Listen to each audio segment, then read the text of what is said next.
Did you ever think when you were growing up you could make $1 million as a plumber? No, never entered my mind. Not at all. No, not at all. I was doing all the sweat equity in my dad's working plumbing hard shop. for everything. Yeah, Okay. we didn't think about it like that. Tradesmen built America. Not policymakers or desk jockeys, but hardworking, blue-collared men and women. Join me, Roger Wakefield, on conversations with some of the nation's most successful skilled laborers. This is the Trade Talks. So when did you actually start plumbing? So my dad started plumbing back in the 70s, and I basically, to answer your question about start doing plumbing, probably a lot later because I did all the busting concrete when we missed walls, running a pipe machine. When they'd send me a 2x4 full of measurements and what fitting, and I would just sit there and run that thing all day long. Mm-hmm. I never got to do any plumbing. I actually stopped working for my dad when I graduated from high school, went to work for another plumber to learn plumbing because he had me doing all the grunt work, right? Uh-huh. And I needed to learn how to do it. So is that here in the Dallas area? Actually, no, I grew up in the Houston area. Houston? Mm-hmm. Cool. I moved here as fast as I could, though. Yeah, most people in Dallas don't like Houston. People in Houston don't like Dallas. So. Yeah, family's still there, but I moved here in 85, actually. Oh, good. You've been here for a while. Yeah, it's been quite a while. And then I kind of got out of the trades. I started working in the home building business as for a home builder and learned how to build houses because I wanted to build myself a house. So I went and got a job and learned how to build one. It's a neat way to do it. And so I've always kind of been like that. And I would just, my next adventure.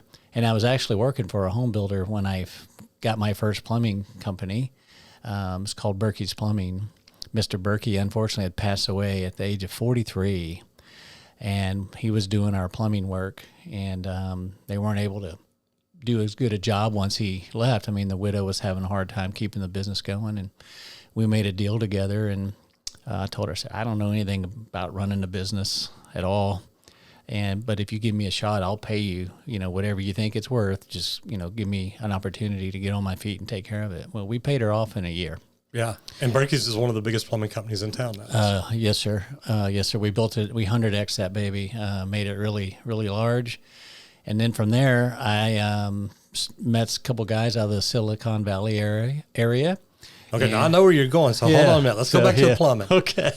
What was it about plumbing that made you love it? Man, I don't know. What is it about us plumbers? Because I've talked to you before, and I know you're like me. It's like, man, look, we got a great trade here. Oh, I know. I just fell in love with it and all the possibilities. I mean, think about it, where we come from. When I got started, I knew how to, work with cast iron and cut cast iron and do all those things. And then, plastic came around, and then we were literally piping above the house in the attic with galvanized pipe. I mean, and so I just saw things transitioning constantly, even when I was, younger through the trades. And I just liked it. I don't know if any plumber can tell us why we have so much passion about it, but once you're it's in your blood, and you just want to continue to do more and give back. And that's what I do now. I just want to give back from my world experience in the plumbing industry. I was early on, I was very proud to be a plumber, and I let people know when I would be in social circles, with people, lawyers, people like that, doctors, all those people. And, I would tell them, I said, I'm a plumber, and I've got 2 brother-in-laws that are doctors, and they wish they were plumbers. Mm-hmm. So I used to go to a networking event in Dallas at the Ritz-Carlton, and I went for, a year and a half, and the guy who ran it had a girlfriend that was there. And she's talking to me one day, and she says, "So Roger, what kind of jobs do you do?" And I said, "Well, just residential service. I mean, we unstop toilets, we change out lavatories." And she thought, "Wait, what?" I said, "Yeah, that's what we do." She's, "Roger, you come down here and market like you own the biggest plumbing company in the world, and y'all do the biggest jobs in the world." And I'm like, "Well, it's big to me, but it's a residential plumbing company." Yeah. And she said, "Man, I just really thought that you did this big, massive construction jobs and stuff like that." And I'm like, "I don't know. I've done it." Yeah.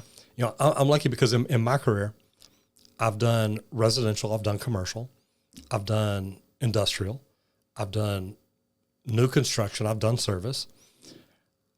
I've been non-union, union, and non-union again. So I've done it all. And it's like, I love it because I'll be at an event somewhere and somebody will say, well, you know, I hate the union. It's like, well, have you ever been in it?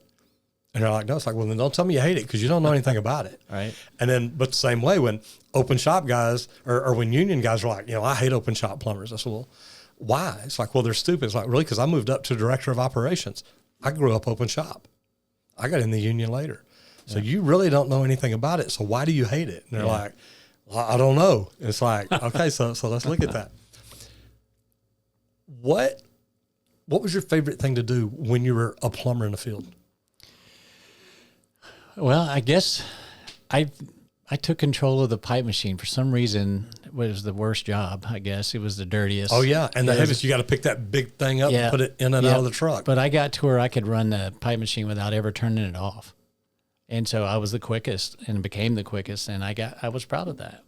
And becoming the best is how to succeed at anything. Yeah, that's what they needed me for. And that's what we did a lot of in Houston. You know, everything was galvanized water pipe and steel gas pipe. And we did a lot of pipe. You know we're not doing galvanized water pipes anymore. We're not. You took my job away? I know. We when you walked out, they said, nobody can do it like Billy. We're done. Yeah, we're done. Take just a minute and tell everybody who you are and what you do. All right. My name is Billy Stevens. I'm a two-time owner of a residential plumbing service company and air conditioning. I got into trades because my father and uncle were in the trades. Worked for them growing up. Ventured off, did some other things, and fortunately some things happened that I ended up being the owner of Berkeys Plumbing in 1996. My wife and I are in our 20s, young kids, and decided to take on this endeavor. It was a new construction plumbing company that we converted to service. I did that because I was always fighting to get my money, and I didn't have any money. Yeah, 30, 60, and 90 days is a long time to wait. And so if you get it then. And but I would go fix a toilet and get paid. And so that made more sense to me. And so we sold off that business and went 100% service. And then we were very forward thinking in our business. We literally, we had plumbers with belts, clean clothes, you bet, rugs. We did all that stuff. We did flat rate pricing in the 90s, back when nobody even knew what that was. They didn't even know what it was. And then our business just started blowing up because customers really liked knowing what they were going to pay, knowing that we had people coming in, they didn't smell bad or whatever. And so we were early pioneers in this stuff. And so one of the ways, the struggle that I had back then is you had the yellow pages. In residential, you lived and died by the yellow pages. Yes, you did. I couldn't get to the front page because whoever started had with a B, right? And besides, whoever had a full page wasn't going to give it up, right? Yep. And so I read an article just by chance that 60% of plumbing HVAC companies fail in the first 3 years, and it gave me an idea. And so I started going to the back of the older phone books and calling all the numbers, and we built a massive business, a multi-million-dollar plumbing business, from the back of the phone book by forwarding numbers from businesses that didn't make it. And that's how we beat the system. And so that was how we were able to grow the business back when businesses didn't grow very big. To get to $1 million business back in the 90s was hard to do. You bet. There were very few that were over that. And, we went from, being a small company to over $10 million in just relatively a few years because we were forward thinking. Nothing special, just fixing toilets like everyone else. I love it. And I love the thing, first of all, the looking in the old yellow pages, they still teach that at some best practice groups. Go back, dig to the back. I don't even know if you can find a yellow pages anymore. But you may be calling companies that have been out of business for years. They just keep building them and don't even know it. But I love the flat rate pricing back then too. Was that a Frank Blau deal? Did you come up with that, or were you Maurice Mayo? Okay. I got a postcard from Maurice Mayo. He had a seminar, and I went to that seminar, and I was hooked immediately. But it was a very expensive proposition for him to build a book and everything. But really, where it came together for me is I was allowed to be in Contractors 2000. Back then, you had to be voted on to get in, and so because they wanted elite, and I don't know what what you had to do to be an elite or whatever, but they allowed me to be in. I flew out to Seattle with my wife, and we went to our first conference. And in that conference, we had about 5 different breakout sessions that you would do on a daily basis. And so you'd go to one breakout, you'd be there an hour, take a break, then you go to the next one, and so on and so forth. And it's like a 3-day event. Well, on day one, my very first breakout session was called Break Even 101. And it was basically, how do you figure out what it really costs you to charge per hour? And I just learned some from Maurice about flat rating. And I never went to another class. I went to that class each session. I would stay. People would leave the pamphlets behind that explained all of this. I would take them, and I would keep them, and I still have them to this day. I kept those pamphlets, and I read through. I saw all my notes I took. It just started triggering a bunch of things in my brain, and I couldn't wait to get back. In fact, we didn't stay for the entire show. I was so excited to get back. You had everything you needed after a day I or had two, everything I needed in one hour, really. I love But it. I kept going back, and I would ask, the instructor, more questions, because my brain was just spinning, and I was just loving what I was hearing. And I went back and I implemented it. And I think that's really the secret to my success, is I'm not afraid to implement change. And I think that's where a lot of us plumbers get stuck, is we won't implement change. We do it just same old way. And unfortunately, our industry now more than ever is changing so fast. I mean, it's like daily. And so I think that is really what I think my success came from, is because I wasn't afraid to change, and I was determined to change. I love that, because and my team, some days here they love me, some days they hate me, because I walk in like, man, I got a new idea. We're going to do this. And they're like, oh my God, here we go again. But, luckily most of them have worked. So it's not too bad. So they're like, okay, this is going to put a strain on us. That's the other thing, is when they don't work, you need to realize it and then quit quick. And quit. Yes. The faster you quit, the better. So what do you think, what was the big thing when you took over Berkeys and grew it so fast? Was it implementing things like that? Yes, sir. Yeah. Yes, sir. And I was very upfront about meeting with my guys and educating them. And I took the philosophy that if I could help them personally understand their own finances, that we could get them to understand the business finances. I like that. And so we would have class about personal finance. And we taught that all of my employees learn how to read financial statements. They learn how to budget their own personal stuff. We had a goal back in 1996. None of us owned a home. Well, I just had gotten one prior to buying the company, only because I worked for a home builder and he helped me out. There you go. But no one in the company owned a home, so I made that my first goal. How do I help everyone own a home that works for me? And so we did that. And how do you do that? Well, we got to start saving. We got to stop spending money on things. We got to budget and learn all about these things. We didn't talk about plumbing. I mean, plumbers know how to plumb, right? Man, you hope so. Yeah. Right. If they don't, then it doesn't take long to figure out if they're doing it right or wrong. But I felt like instead of focusing on that I would focus on them. And when we started focusing on them, we started seeing bigger results. They became more confident. The customers started responding. Things started working. The business blew up rather quickly. Now, that's a great culture, too, because you're teaching people financial responsibility. Yeah. So your guys aren't coming to work and they're like, man, I'm broke. I can't afford to eat lunch. There's none of that going on. And finances are the biggest problems a lot of people have. The biggest problem. It's why there's so many daggum divorces. Yes. It's money. We fight over money. Well, why are you fighting over money? Well, I can't make it as fast as she can spend it, or he's buying too many tools, whatever it is. And I like that. Learn how to build a budget. Yeah. Because when you're young, you just want to buy things, material, right? You just want to buy things, and a lot of guys get themselves in trouble. They go out and get the bass boat, they get the nice truck to pull it, they do all these things, and you deserve it. But let's build a system and put a foundation in place where you can buy all that stuff and it's not an issue. Because the last thing you want to do is have your back against the wall where you have to go sell something to make a payment. The customer picks up on that in a heartbeat. That sales critical. Yeah. You're like, look. And then your life just gets worse. Yeah. And it's harder to sell when it's like that. That's right. When you walk in and you're detached from it, it's like, look, here's how much it is. Yeah. When you've sold the value, it's so much easier. And you're not worried about it. It's like, look, if you're not going to buy it, that's fine. Yeah. The next one's going to. Yes. So I just, do you have any questions? Yeah. And Leave it at that. That's really what it is. Just learn to listen more.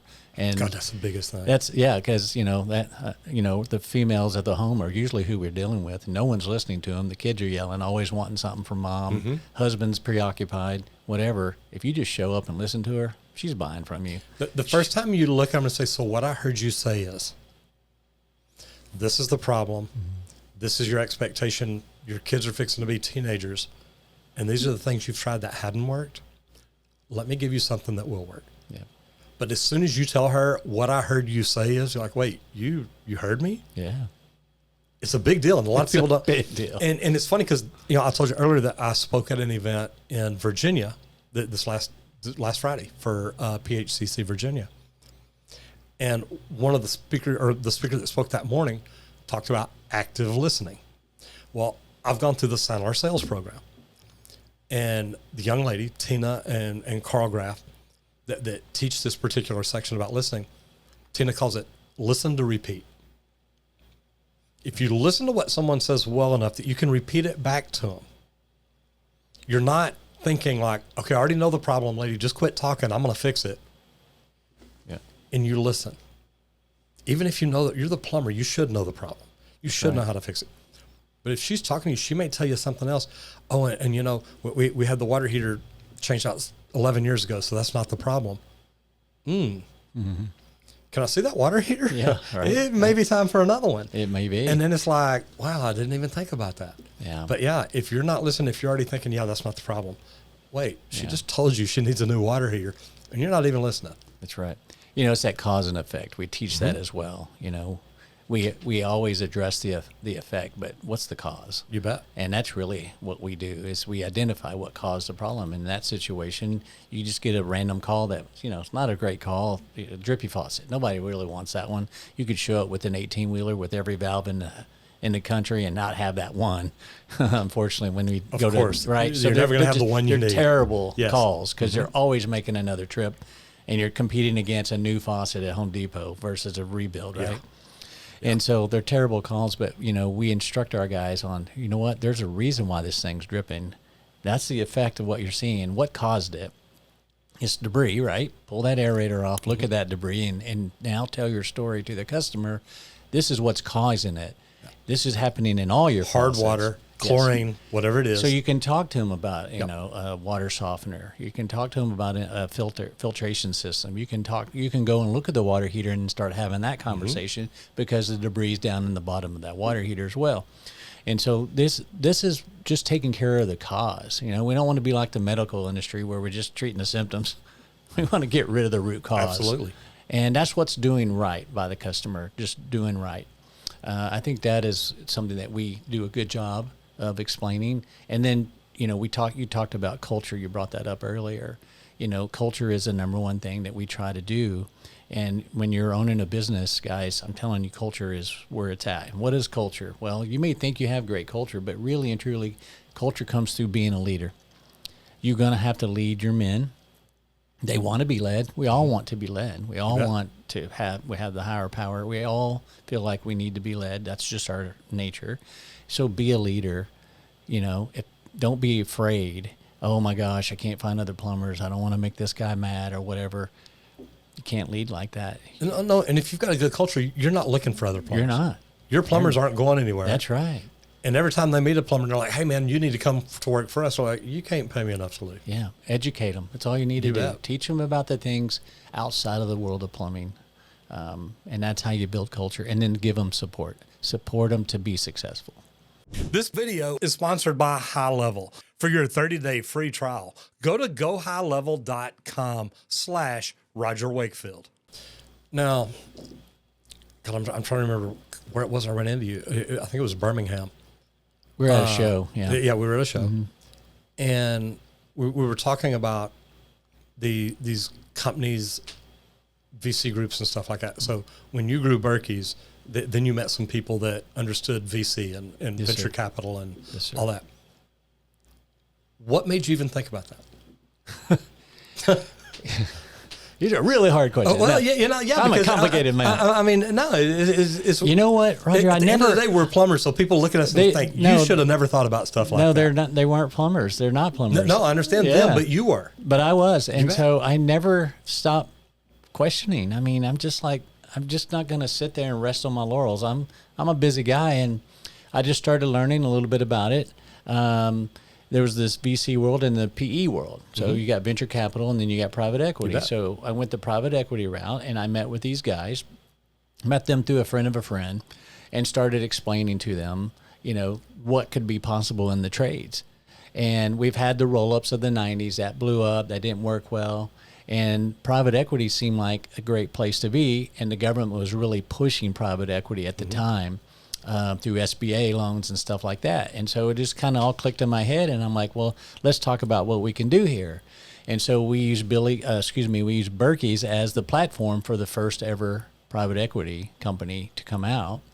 And this is in 2011. We just celebrated 14 years. It was Cinco de Mayo. May 5th is when we opened up for business as a private equity owned plumbing HVAC company here in the DFW area. And so we had these grand ideas. We whiteboarded a lot of cool things, but you know what? We never thought it would be what it is today. We never thought. Now, are you still involved with that? I am no longer involved. Okay. No, that's 14 years ago. We actually the three founders, myself, Graham, and Colin, we all ventured off in doing different things. Colin has a nice private equity firm that he built up in the northwest, the Seattle area. I think he just exited that. And then, of course, Graham, my other partner, owns Apex, which is the largest consolidator in the industry, largest private equity firm in the industry. So I picked the right guys from the very beginning. You did very well. And I hope they feel the same, that they picked me. And we just started going out, and my job was to find companies to talk to and purchase. And so the first acquisition we made was down in Houston. We bought Abacus. You bet. Great story. Great story. Small plumbing only company. They weren't that small. I mean, if I remember right, don't quote me on it. I think it was $7 or $9 million. I can't remember what the revenue was. And I was like, guys, if we get this company, we can bolt on air conditioner, and we can, take that and cross-sell between the two, and we can blow this thing up. It's $100+ million business now. Wow. And so they've done a great job with that. And I love this because when I talked to you at the conference about buying companies, you weren't spending any money. Mm-mm. So you didn't just say, hey, we can buy this company. We can buy this company, and it's not going to cost us anything. Yeah, costs very little. It's not a bad way to do business. It's not. It's a great way to do business. You're using other people's money. OPM, it's a great thing to do. And you're using the SBA. And one of the things I learned that was very fascinating about it, there's banks that are all around that we don't even realize are around. They don't have signs on them or anything. Mm-hmm. And then this is where those deals get done. And I got to be involved in a lot of that, and it saw a whole new world that I've never noticed before. But the power of money, the power of finance, all these things that, us plumbers don't think about. I got educated on it and, learned a whole bunch. Now, did you go to college at all? No, I have no degree. I love that. Now, I tell you what, my claim to fame is I did graduate in the top 100 of my class. Oh, I've graduated in the bottom third of mine, but yeah. Well, there was only 80-something of us. There you go. So I made it. I love that. I love that. I love that. Yeah, there wasn't very many. So no college. I tried to go to a junior college, one semester, and of course I did the same thing. And I just didn't. I just left. The only course that I could get, I kind of think they actually hosted it at one of the local high schools. Mm-hmm. And I went in like the first 2 nights. It was like Introduction to Psychology. And I'm like, man, this would be a great class. I get in there and it's like, what am I doing? It felt like a high school class with old people. The 13th grade. Yeah, it's really what it felt like. And I'm just like, man, this ain't for me. Yeah. So I had started plumbing when I was in high school, so got back into it. So you had Berkeys, you acquired Abacus, and you had 2 partners at the time. Mm-hmm. And y'all grew that. It grew, yes. What all other companies did you buy, and how often were you buying them? Well, after Abacus, it was a long dry spell. It took them almost 2 years, I believe, to do the next acquisition. And what did Abacus grow in that 2 years? Do you remember? I mean, that's been a while. It's been a while. I think from around 9 to around 25 to 40. It's not a bad deal. No. I think anybody listening would be like, hey, I'll take that deal. Yeah, it was a great deal. Alan O'Neill that owned that. You bet. Wonderful story himself. I loved his video he had on his website. And matter of fact, that's one of the first videos I saw that I wanted to emulate. It's like, wait, he's talking about his company and why he does what he does and why he loves what he does. And I don't even know if it's still up there. I hadn't gone back and looked in a long time. But, I mean, I can't tell you how many times I watched that video. It's like, I love what he's talking about. I love the message he's delivering. He won the lottery to get to the U.S. He's an immigrant from Ireland. Crazy. And he won some kind of lottery they have over there to get citizenship. I mean, just a random winner. I don't know how many people win in a year. I don't remember all that, but it was rare. And he took that opportunity and came here, and look what he's done with that. It's just amazing. Yeah, you talk about winning the lottery, and there's a lot of different things I've been listening to here lately.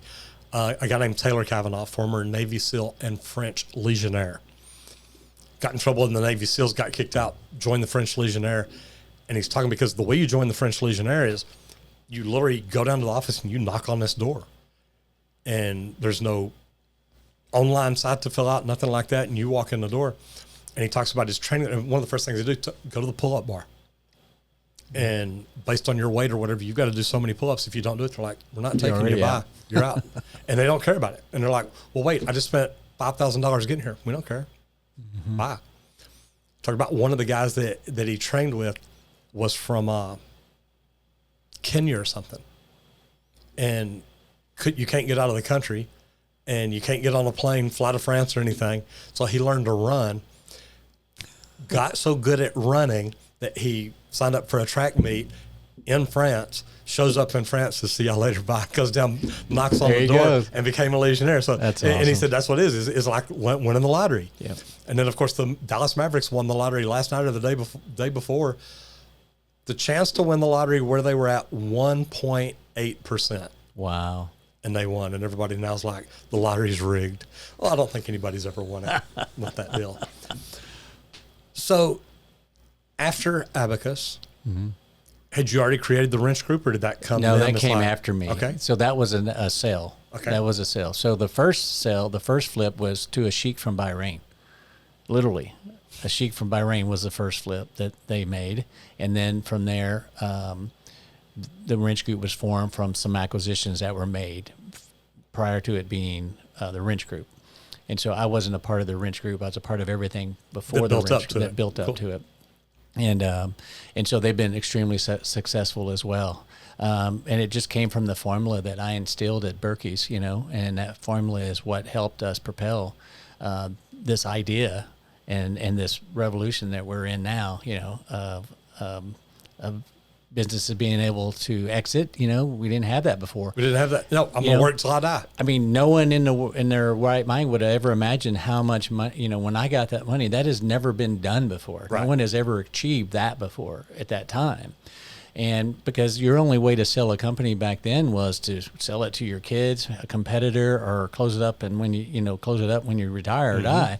I mean, there really weren't any good options. And so this was this didn't make sense at first because the money was so big. And we're like, how can you even pay me that kind of money? I need to understand this more. Yeah, because I want to do this again. Yeah. This was easy. Yeah. It is not easy. I don't mean it that way. No, but it's, hey, I learned to do something that a lot of people hadn't learned how to do. Oh, yeah, and I learned a lot. And so then I was able to retire. I stuck around for a couple of years, and then I retired. And I literally retired in my 40s for 7 years and was out of the trade for 7 years. And traveled. Now, did you keep your license? Oh, absolutely. I knew I was going to do something else. Do something one day. I just don't know what it's going to be. Yeah. I missed it, and I'm going to be a plumber forever. I'm never going to not be. You and me both. And I went to, I did all my continuing ed. I did it all. I love it because even I walk on stages with entrepreneurs, speakers, coaches, trainers, and somebody asked me the other day about speaking at this political event. There's going to be 1,600 people here. I'm like, well, I'm just a plumber, right? Yeah. And when I walk on stage, I love that line. I use it all the time. Hi, I'm Roger Wakefield. I'm just a plumber. Yep. And now people that know me are like, yeah, right. Yep. It's like I am. Yeah, that's it. I mean, but we're just trying to move the industry forward, right? Absolutely. For everyone. which, my next crazy idea, we'll get to that whenever you're ready. No, I want to hear it because the one thing I want to talk to you about, best practice groups back then. How prevalent were they? How big were they? How aware were they? And the reason I ask is, Billy, I plumbed in Dallas for 35 years before I ever knew what a best practice group was. Yeah. And that blows my mind. Yeah. How popular were they? It was just getting off the ground in the 90s, in the mid 90s. It was just Clockwork. There were some different ones back then. Contractors 2000 was the one I joined. And there was a couple other ones. I think Contractors kind of went bigger, quicker. So, I mean, back then it was great because we were learning new things. We were learning about flat rate. We were learning about budgets. We were learning about, marketing. They had all these things that they did, but they didn't. They were just listening to each other and trying things that everyone else, maybe someone else had an idea and they felt like it worked. And so that was how it was, a hodgepodge of things that they put in a melting pot and then just started sharing them. And then it's evolved, and now we got best practices groups all over the place. The downside to the best practices groups today, though, they're still teaching what we were teaching in the 90s. They haven't evolved, and they need to evolve. And at some point, I believe software will replace the best practices groups, and this will be very soon in the next 12 to 24 months. And I know that's something you're working on too, so we'll talk about absolutely. that in a minute. I know, I love it. Because me, I feel the same way about marketing. It's like, guys, social media, you get off Google. Yeah. Get off Yelp. Yeah. Get on social media. Learn to do what I did. I mean, I'm getting 10 million views a month, but you can't show me a website that gets that. That's right. And it's like, guys, this is easy to do. Just look what I've done. Yep. It's consistency, and it's right. You got to build an audience. I have a podcast as well. I know exactly how it is. The No BS with Billy and Landon podcast, and we talk a lot about plumbers and stuff, and all the stuff we're talking about today. And I know the grind is there. You have to produce content. You have to be consistent, and you have to go, and build it over time. And you've done a really great job with that. And so I just like, man, if he could do it. But that's what I tell you. Y'all, I'm just a plumber. I don't know anything about marketing, don't know anything about advertising.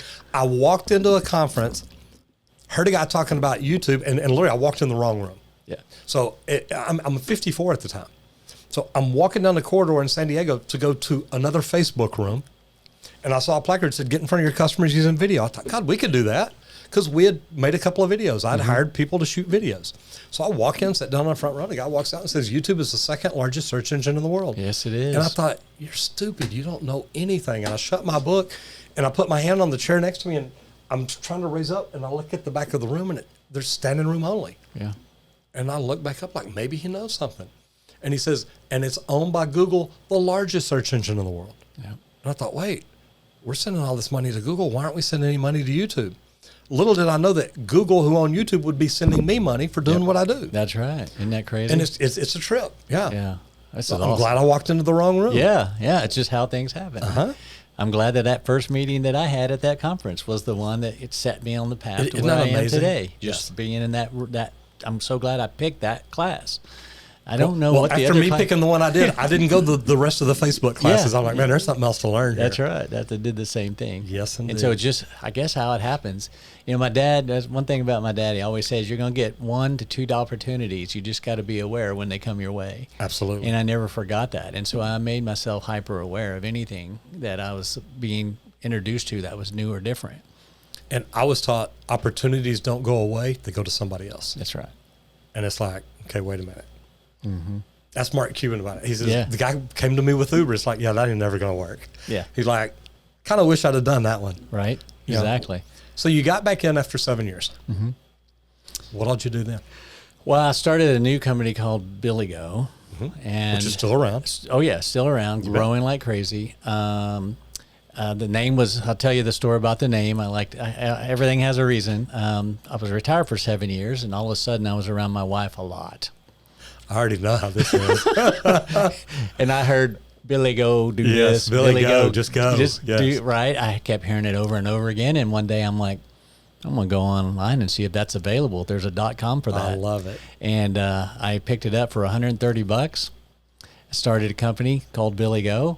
I saw that a lot of my competitors were named after themselves. So everybody was kind of being the same. I wanted something that was different and quirky. And BillyGo was the right mix. People often say I picked it because it was just different. And, you know, when you're on LSA or whatever and you got 3 choices, they would go every time because it was just different. It wasn't someone's initials. It wasn't someone's last name. It was just, you know, it was my first name, but we made it fun. I like that.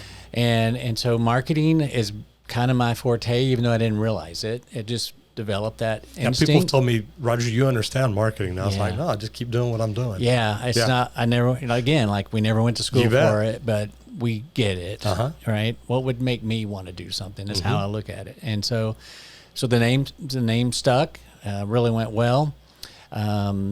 So my next goal was, all right, so I had the yellow pages and I went to the back of the book. Now there's Google and there's YouTube. How do I build a business? And I got all these private equity companies.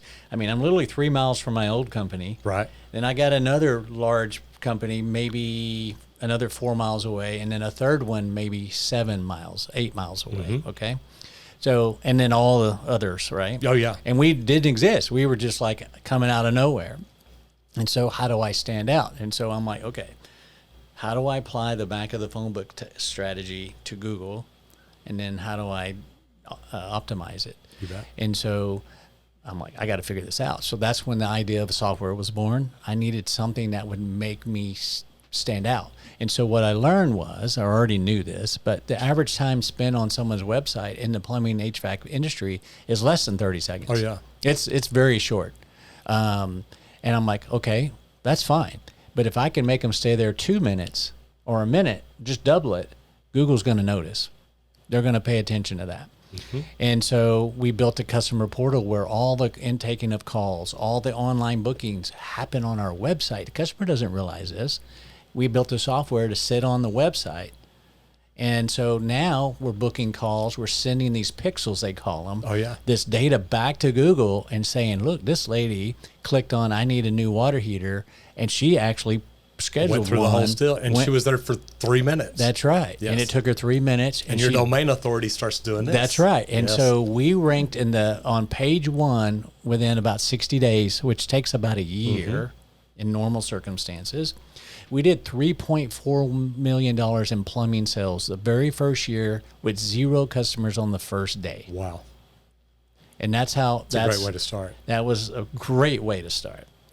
And so that's how we did the Yellow Page thing, 2.0, if you will. You bet. We got to tweak and adjust. Thinking outside of the box, because we would not have been able to build a business that quickly if we went the standard route of, I'm just going to PPC my way into a business. I couldn't, I could afford it. I didn't want to do it. Yeah, it's not the smart way to go, because as soon as you stop that, the phone stops ringing. Exactly. And I had to double down on SEO. I had to double down on, ALSAs. I had to double down on Google Local at the time it was called. Right. That's a mini website that people don't pay attention to that they need to be paying attention to. You need to be updating the content, adding videos and all this stuff to those locations as well, because a lot of times people are location based. A customer wants someone close by. Near me. Yes. That's right. And so it's a website within itself that needs a lot of help. We don't spend a lot of money on third-party apps like Yelp and Angie's List. Won't do any of that. It's not a good place to be anyway. I mean, it's just a complaint place, right? You can't win there. No. So why do it? And so we just started developing ways to get calls. And then when we put people on the Sarah software that we built for plumbers by a plumber, they get to use this same strategy that we do. And we see a 56% growth in the margins of these companies in the first year. This is unbelievable. We see sales growth, but what we focus on is cash flow growth. And that's been my philosophy from day one. So Roger, back when I met these guys in Silicon Valley, they had already owned a plumbing company in Sacramento and weren't happy. They just couldn't make any money. And they saw my books. And my financials were in great shape, right? I had perfect financials. How do you do this, Billy? Right. Yes. And we were making 24 cents on the dollar in the 90s. Which is fantastic. Which, no software. Yeah. Literally, we had, what do we have? What was out back? I can't remember the name of it. Whatever. Anyway, they had Act or something. There yeah, was all kinds it was of- very basic yeah. software. It was accounting software. Okay. Which was Successware. That's what Okay. it was. Sorry, I couldn't remember that for some reason. Apologize for that. Successware was very much a accountant base, and so that was really what I wanted to focus on. That was one of the conditions of buying Berkeys. My banker made me learn financials so that I wouldn't fail, so I could pay him back. Good for right? you, yes. So, which I'm so happy that he did that. So I built software to help you hone in on cash flow. Are you charging the right thing? Know if you're charging the right thing. How do you know? I mean, it's like, for instance, our software collects data on how long it takes to really put in a water heater. It's not 45 minutes. Right.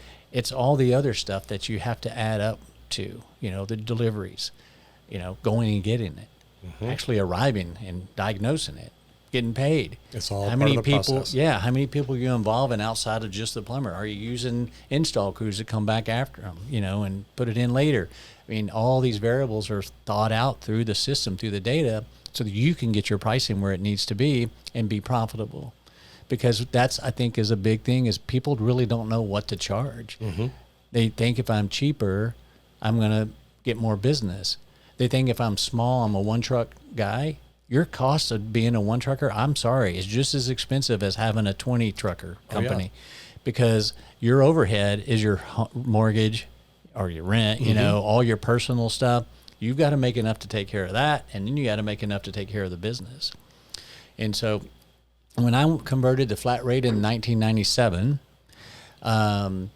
I lost probably 20% of my customer base, but the 80% that stayed helped us build a massive business. Yeah, they probably started spending more money. Yes, sir. Yeah. Because they appreciated made it. sense. We Yeah. were able to do a better job.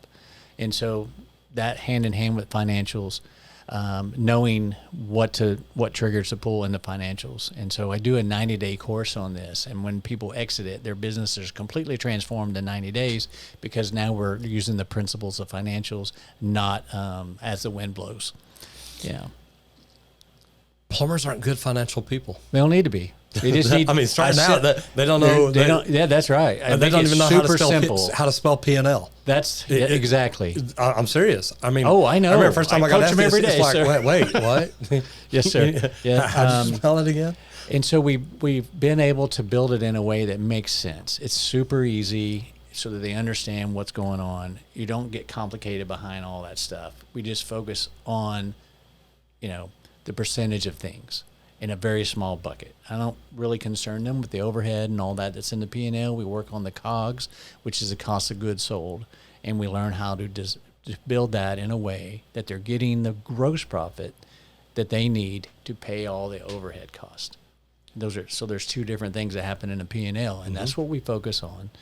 And then, we just help them discover ratios. You need this many people to support this many people in the field, and this is what they should do.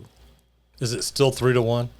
I think it's 3 to 1, but hardly any companies are capable of doing that anymore, Yeah. which is strange to me, because now we have software out there. That'll do most of the stuff they're doing anyway. Yeah, they pay all these thousands of dollars for all these other softwares, and they have the worst ratio of support. I've seen 0.88 to 1, meaning there's one person in office supporting 0.88 in the field. How do they make good profit then? How do they make their margins? They don't. Okay, I was going to say, because I'm like, they don't. Man. This world is full of $5+ million companies. You're like, oh my gosh, they're so big, they're so awesome. They just don't make money. They just don't. And so that's what we help them do in 90 days, is turn that around. I'm like, okay, you're at 5 million right now. You need to quit focusing on getting to 6 or 7 million. Unfortunately, your best practice groups keep teaching you to do this. Oh, yeah. You got to grow. Well, I'm sorry. Growing is expensive, and that's why you're not making any money. Why don't we park it right here?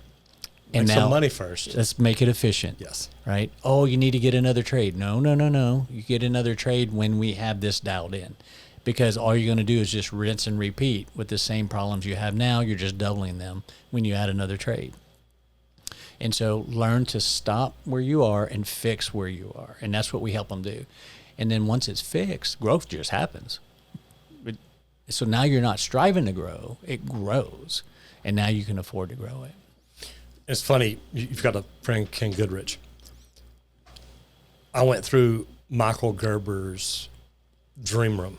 You know, I read the E-Myth, then I read E-Myth Contractor, and then I called the number on the book or whatever and said, hey, is Michael doing any more live training or anything?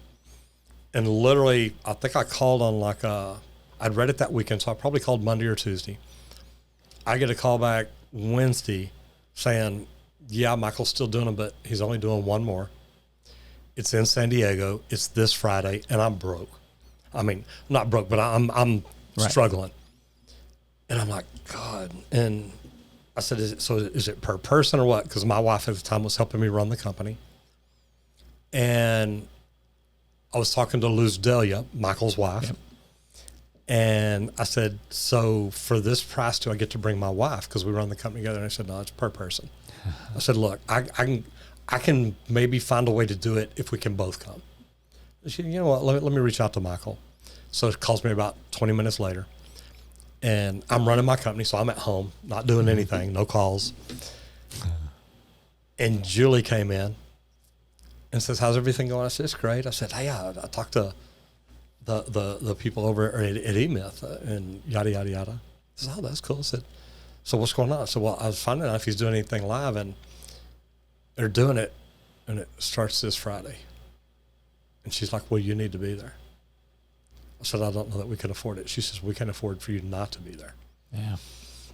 So we went, and I get up on stage with Michael, and we're talking, you drop your plan. He's like, oh my God, this is amazing. This is wonderful. This will work. This is just really, really good.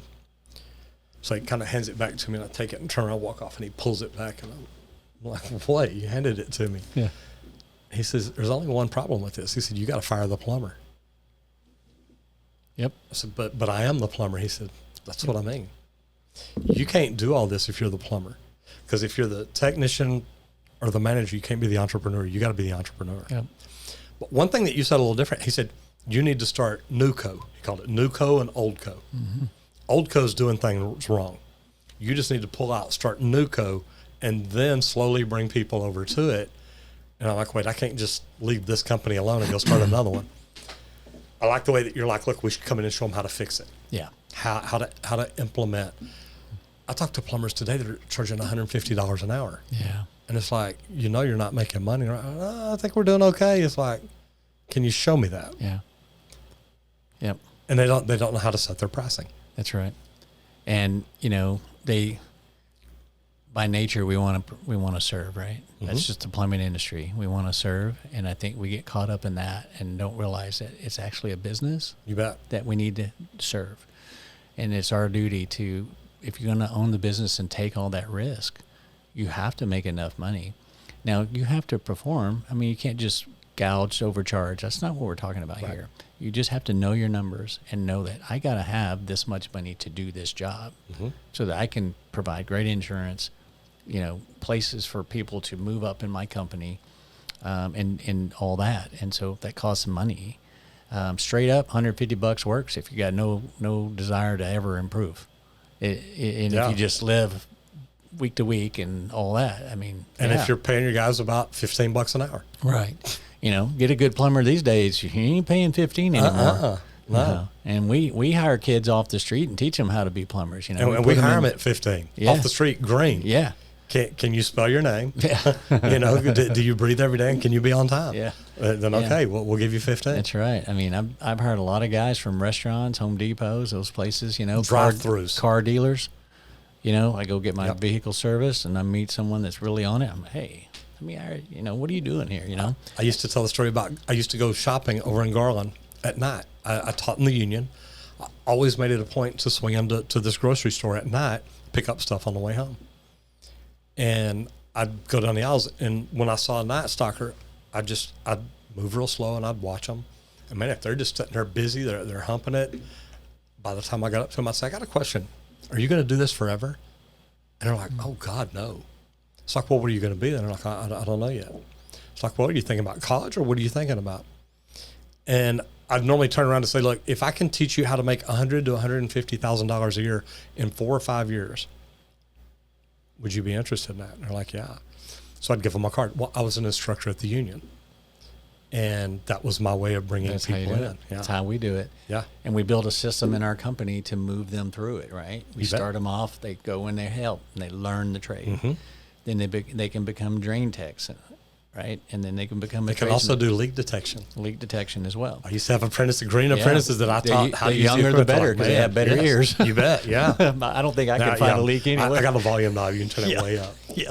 So, and so we call it a farm system, right? Just like in baseball, we go AAA first, and you move up to the bigs, and it takes time, but you have to. Again, it comes back to what does this cost, and be able to charge for it, right? Because it is a investment back into your company. That's all I'm doing, as I'm investing in people and investing in the business, and that's how we continue to grow the business. And how we were able to come out of the blocks, like I said, at 3.4 million. Man, that's fantastic. We've done over $50 million in service in 6 years. Wow. It's crazy how fast this has grown. And it's just because we just do things a little bit different. Now, where all is BillyGo Plumbing now? So BillyGo has a backyard mentality. We do not go beyond a 15-mile radius. We just like I did Berkeys, believe it or not. Everybody thinks Berkeys was a city-wide, right, Metroplex-wide. We were not. We stayed and we focused on the area. And that became because when I first got started, again, I didn't have any money. I couldn't afford to market all over.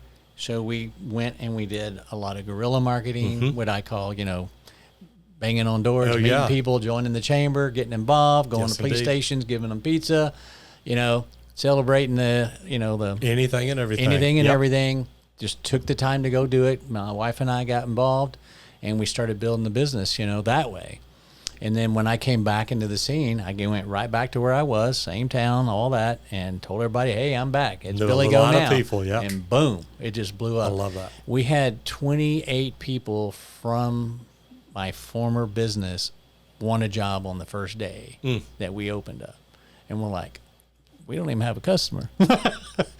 But we'll get them. We'll let you know. This video is sponsored by High Level. We've partnered up with High Level because we believe this is the best all-in-one sales and marketing platform to help you grow your business.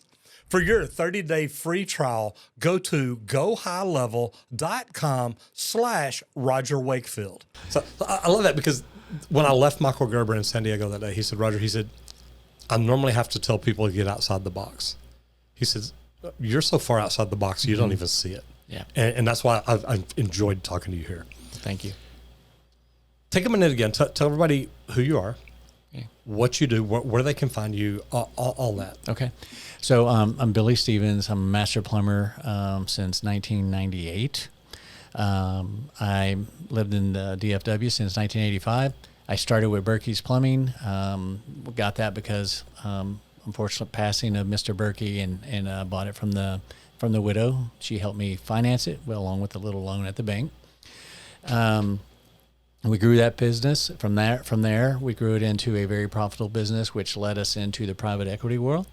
Once we did that, like I said earlier, I took some time off, and then I came back to build Sarah Systems, which is a software that we build for plumbers, for the trades, that focus on the things that we've been talking about here today, on financials, knowing your numbers, what to charge, how long does it really take to do something. Now we're going to get deep in that in a minute. And so, where are you at? Because I know you got a podcast, YouTube. You got all kinds of stuff. We have a podcast. It's called No BS with Billy and Landon. Landon is he was involved with Ken Goodrich. He was his number 2 guy. Has no background in the trades. He come from the accounting world, finance world. So his perspective is different than mine. So we're yin and yang on this show. Love that. It's every Tuesday at noon, I believe, is when it comes out, when we drop our latest podcast. And we talk about, current events and things that are going on, and how, and things like we're talking about today. You bet. I do that. Of course, I have BillyGo here in DFW. Sarah's nationwide.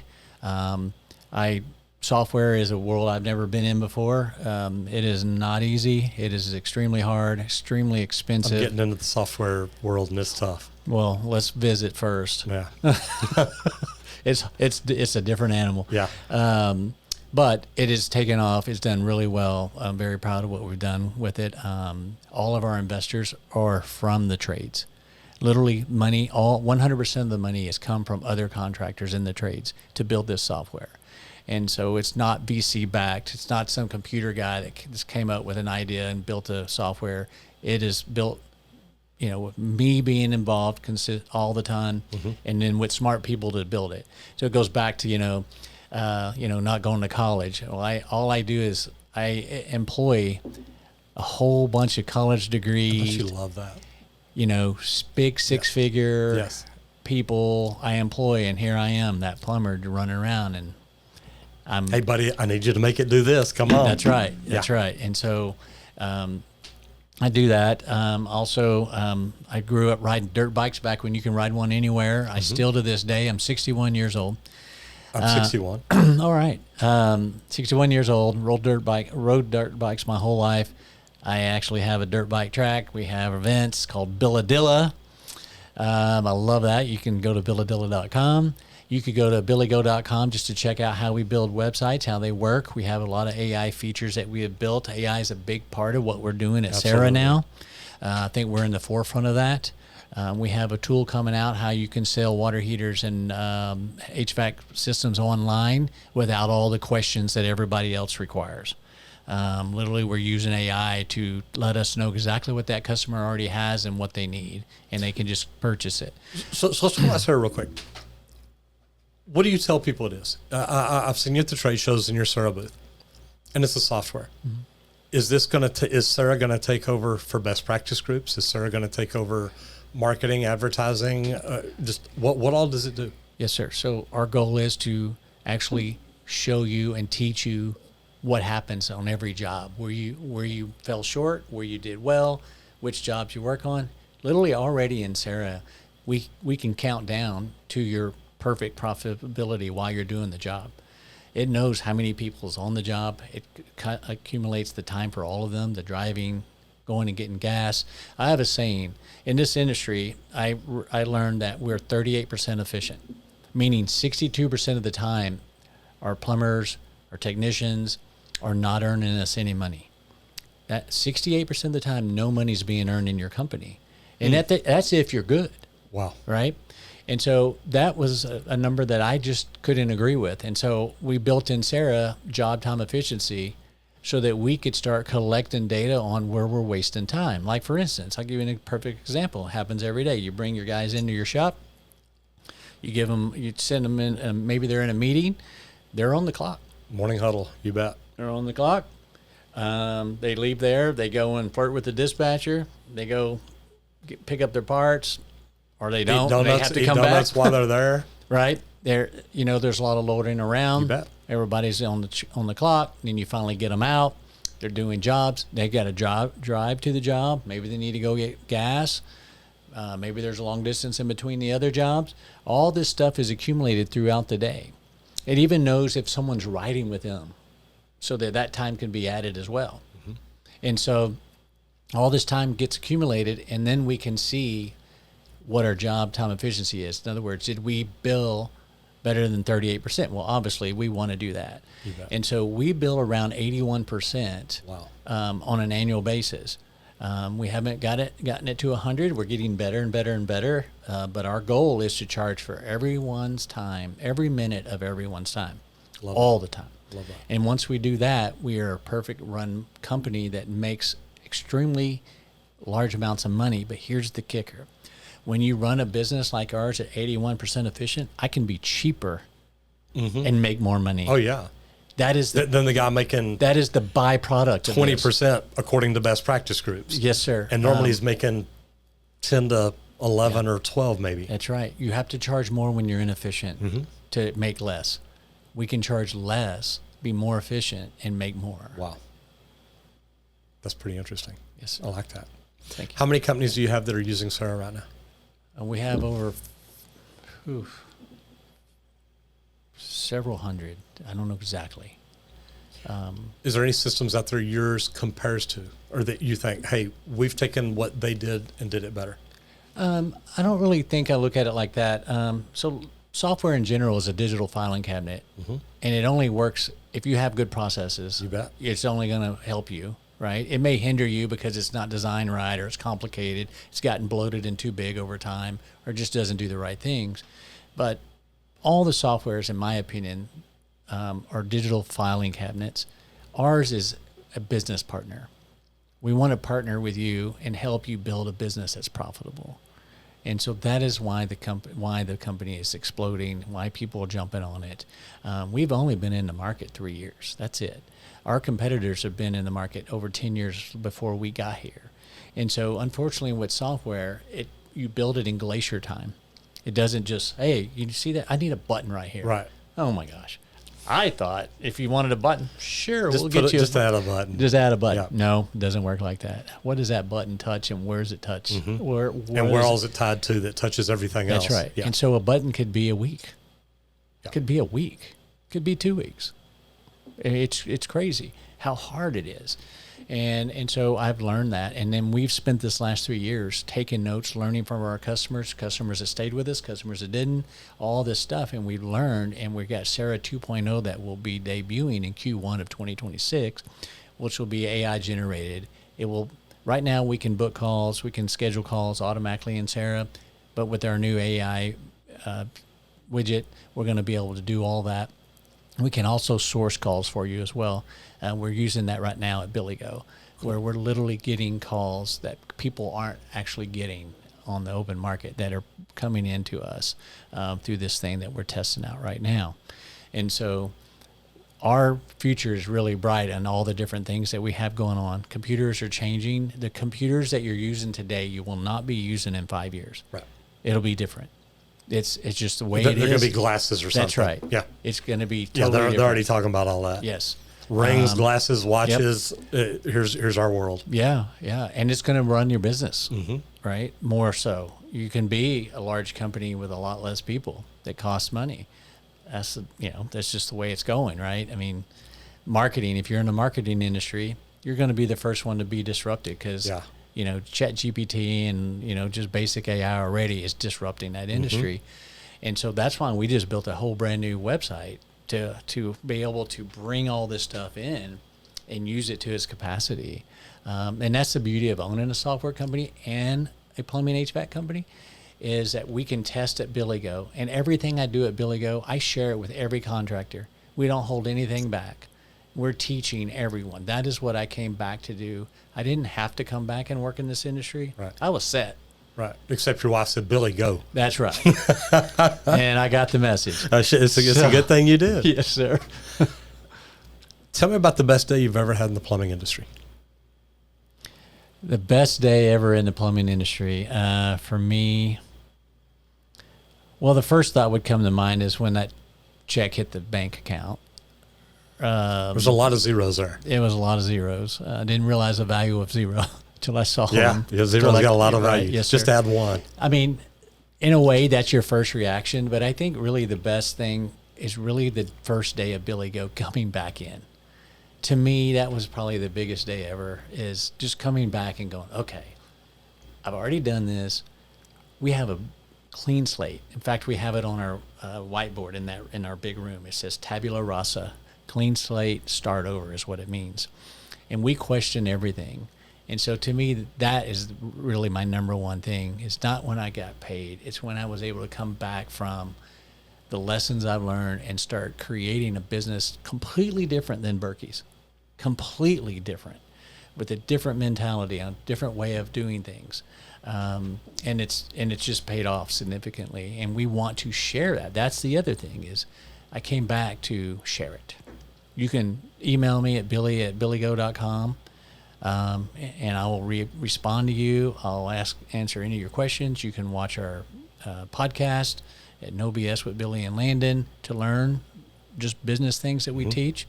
And whatever, just reach out. And we have tours. We have people come from all over the country to see BillyGo. That's cool. Really all over the world. We've had them from other countries that have come in and visit and learn how we do that and how we run this efficient business that we do. Yeah, I like that. Made me think of the Mark Twain quote, the two most important days of your life, the day you're born and the day you realize what you were born for. Yeah. So that's pretty neat. Tell me about your worst day ever in plumbing. very first day at Berkeys, 50% of the guys walked out on me at 5:30 in the morning. They're like, who is this not nose kid coming in here trying to be the boss? I learned a very valuable lesson. From that day forward, I said, I'll never be the boss again. I'm going to be a leader. I kept telling them what I was going to do to change it, make it better. Well, I didn't even know what the hell was going on. Right. And I started running my mouth. And half of them walked out. And I could have lost the whole company on the very first day. And that, to me, was, you asked the worst, but it ended up being the best lesson. You bet.